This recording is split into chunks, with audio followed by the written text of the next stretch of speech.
डुमरी विधानसभा जो जिला गिरिडीह प्रमंडल उत्तरी छोटानागपुर का हिस्सा है और उस विधानसभा से मैं स्वयं प्रत्याशी हूँ जयराम कुमार महतो। विधानसभा जमुआ जो शेड्यूल कास्ट के लिए आरक्षित सीट है, विधानसभा का क्रमांक है 30। गिरिडीह जिला उत्तरी छोटानागपुर प्रमंडल, वहाँ के प्रत्याशी होंगे रोहित कुमार दास। विधानसभा राजमहल क्रमांक संख्या 1, जिला साहेबगंज प्रमंडल संथाल परगना, वहाँ के प्रत्याशी होंगे मोतीलाल सरकार। विधानसभा तमाड़ जो अनुसूचित जनजाति के लिए आरक्षित है, क्रमांक संख्या 58, जिला रांची प्रमंडल दक्षिणी छोटानागपुर, वहाँ के प्रत्याशी होंगे दमयंती मुंडा। विधानसभा सरायकेला जो अनुसूचित जनजाति के लिए आरक्षित है, क्रमांक 51, जिला सरायकेला प्रमंडल कोल्हान, उस सीट से प्रत्याशी होंगे प्रेम माढ़ी। विधानसभा छतरपुर जो शेड्यूल कास्ट के लिए आरक्षित है, क्रमांक 78, जिला और प्रमंडल पलामू, उस सीट से प्रत्याशी होंगे पृथ्वीराज। तो आज ये 6 प्रत्याशियों की सूची और झारखंड लोकतांत्रिक क्रांतिकारी मोर्चा का ये लास्ट वाला क्या बताया? छतरपुर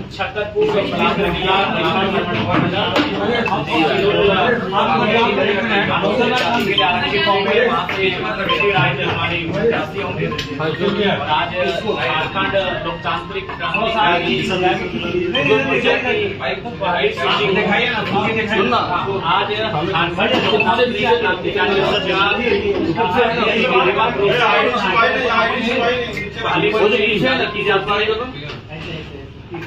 हमारे आगामी विधानसभा के चुनाव होंगे,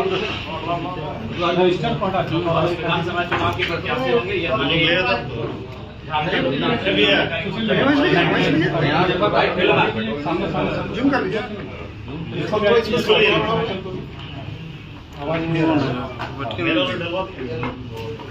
धन्यवाद। और बाकी आगे आपके सवाल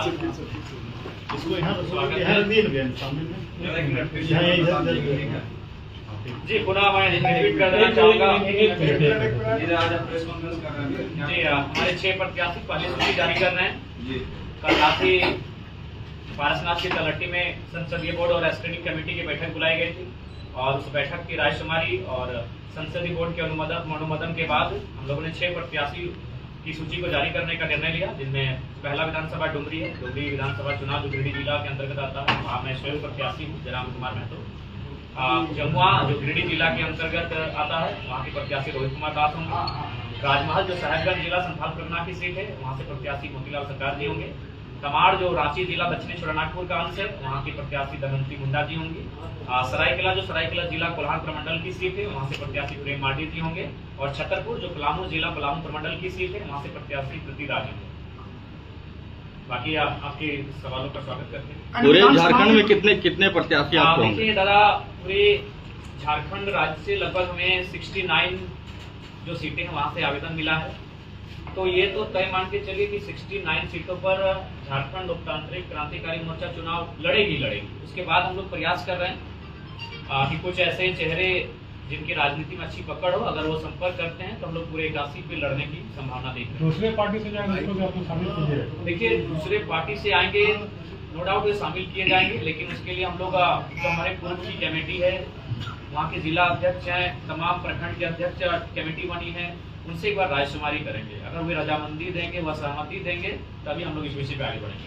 प्रमुख मुद्दे क्या अभी आप लोग विधानसभा चुनाव राज्य के मुद्दों पे लड़े जाते हैं।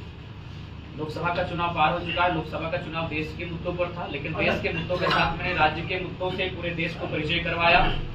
लेकिन जो राज्य के चुनाव होते हैं वो राज्य के मुद्दों के साथ होते हैं, इसलिए राज्य का जो मुद्दा है वो ज्वलंत मुद्दा, क्योंकि हम लोग अभी धनबाद में बैठे हैं और धनबाद का ज्वलंत मुद्दा अगर है तो कहीं ना कहीं आज विस्थापन है, कोल एरियाज में जो नियोजन मुआवजा है, यानी एक उद्योग नीति, विस्थापन नीति, और उससे सबसे महत्वपूर्ण प्रत्यान के आधार पर झारखंड में एक स्थानीय नीति बने। उस स्थानीय नीति के आधार पर एक मजबूत नियोजन नीति बने, ताकि राज्य के बढ़ने का जो मकसद था उस मकसद को पूरा करने की दिशा में हम लोग बढ़ सकें। 60 से अधिक सीटों पर लड़ेंगे, केवल 6 सीटों का भी देखिए, चूंकि हम लोग नया संगठन है तो हम लोग चाहते हैं कि संगठन में आपसी मनमुटाव ना हो, संगठन के भीतर किसी प्रकार का द्वेष ना हो, इसीलिए हम लोग फाइनल टच देने से पहले बहुत मेहनत कर रहे हैं। अभी हमारी एक 11 सदस्यीय टीम कोल्हान प्रमंडल में जाके रायशुमारी कर रही है, रायशुमारी नहीं, वहाँ समन्वय स्थापित कर रही है। तो हम लोग समन्वय स्थापित कर रहे हैं। इन 6 सीटों पर समन्वय बन चुका था। इन 6 सीटों पर जो नकारात्मक चीजें होनी चाहिए तो वो नहीं दिख रही थी, तो इसीलिए जैसे ही हम लोग सकारात्मक हो जाएंगे, बाकी की सीटों की घोषणा हमें लगता है अगर होगा तो रात को कर सकते हैं, कल सुबह कर सकते हैं। तो मतलब ये 6 सीटें हम लोग लगभग 12 घंटा मीटिंग किए। 12 घंटा के निष्कर्ष के बाद हमें लगा कि ये 6 सीटें फिलहाल इन पर किसी प्रकार का मनमुटाव देखने की स्थिति में हम लोग नहीं थे, तो 6 सीटों से हम लोग शुरुआत करेंगे। गठबंधन कहीं हो रही है क्या? अकेले जल्दी से लड़ेंगे कि और कहीं से भी लड़ेंगे? जी, हम और एक सीट से चुनाव लड़ेंगे और इसकी घोषणा तीसरे चौथे जब सूची जारी की जाएगी उस समय की जाएगी। कहीं से गठबंधन हो रही है क्या? देखिए, चॉइस की अगर बात करें तो टुंडी मेरा घर पड़ता है। गोमिया ने मुझे निर्णायक लीड दिया है, गोमिया ने। उसके बाद बेरमो और मांडू भी मेरे चॉइस में आता है। उसके बाद अगर परिस्थितियां जैसी हो रही है, बागमारा में जिस दिन जो परिस्थितियां उस दिन उत्पन्न हुई, तो अगर बागमारा का समीकरण जयराम जी बोतल पटकने एक युवा होने के नाते, एक स्टूडेंट होने के नाते इस प्रकार के व्यवहार को मैं भी समर्थन नहीं करता, लेकिन उस व्यवहार के पीछे जो दर्द की दास्तान है, अत्याचार, शोषण और जुल्म की कहानी है, उस कहानी से अगर आप वाकिफ होंगे तो शायद मुझे लगता है कि वो व्यवहार परिस्थिति के हिसाब से कभी कभी हो जाता है। इंसान नहीं चाहता उस प्रकार का व्यवहार हो, लेकिन वो जो मामला है वहाँ 133 मजदूरों का मामला है। उन्हें ना वेतन उचित, वेतन तो छोड़ दीजिए, ये तय नहीं है कि वो जो मजदूर हैं वो किसके अंडर काम कर रहे हैं। ना बीसीसीएल जिम्मेवारी ले रही है, ना जो आउटसोर्सिंग कंपनियां हैं वो जिम्मेवारी ले रही है। यानी कह सकते हैं कि जिस प्रकार फिल्मों में हम लोग कहानी देखते थे, सुनते थे, वो हकीकत में बागमारा में दोहराई जा रही है।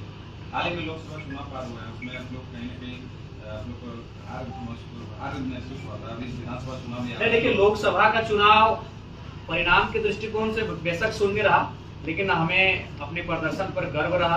पूरे भारत देश में चर्चा का हम लोग विषय बने। बाकायदा जो नेशनल पार्टियां हैं उनके जहन में है, उनके दफ्तर में प्रतिदिन तो 1 घंटा जरूर जयराम महतो नाम का और झारखंड लोकतांत्रिक क्रांतिकारी मोर्चा का चर्चा होता है। तो वो लोकसभा के चुनाव की जो हार थी वो हार नहीं, हमारे लिए जीत का एक रास्ता था। किसी राष्ट्रीय पार्टी ने आपसे अलायंस करने का क्या संपर्क किया? जी, संपर्क अंदर खाने हुई थी। अपने नाम का खुलासा करना ठीक बात नहीं है। कौन पार्टी? मतलब कह सकते हैं झारखंड में जितनी भी पार्टियां हैं सबने एक बार टच किया है।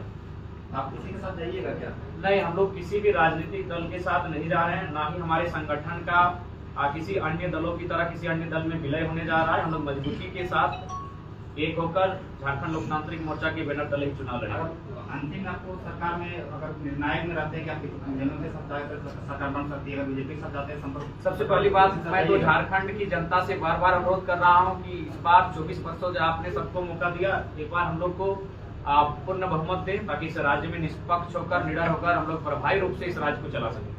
अगर किसी की भी सरकार बनती है और आपको समर्थन मांगा जाता है तो आप जाइए उस समर्थन में?